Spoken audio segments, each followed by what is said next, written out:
gates and doors were barred and all the windows fastened down. I spent the night in sleeplessness and rose with every sound, half in hopeless sorrow and half in fear the day would find the soldiers breaking through to drag us all away. Then just before the sunrise I heard something at the wall.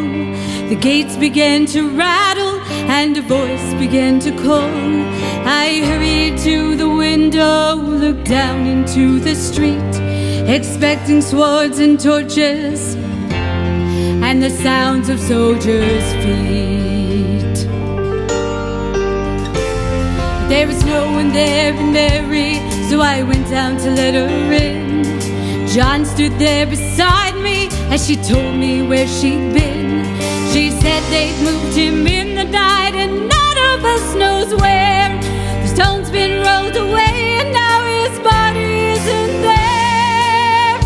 So we both ran for the garden, then John ran on ahead. We found the stone an empty tomb, just the way that Mary said.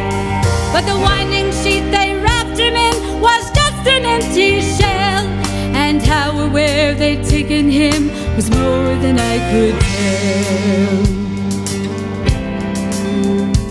Oh, something strange had happened there, just what I did not know. John believed a miracle, but I just turned to go.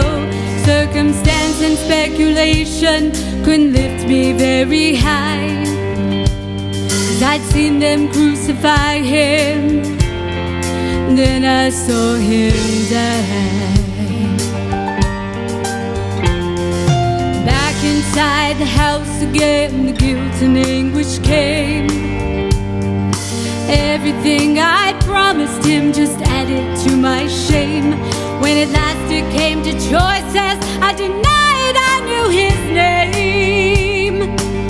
But even if he was alive, it wouldn't be the same. But suddenly the air was filled with a strange and sweet perfume.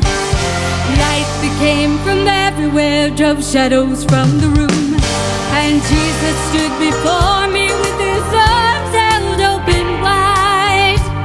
And I fell down on my knees and I just clung to him and cried.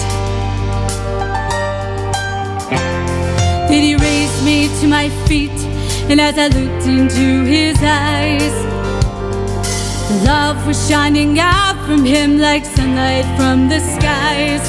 Guilt and my confusion disappeared in sweet release, and every fear I'd ever had just melted into peace.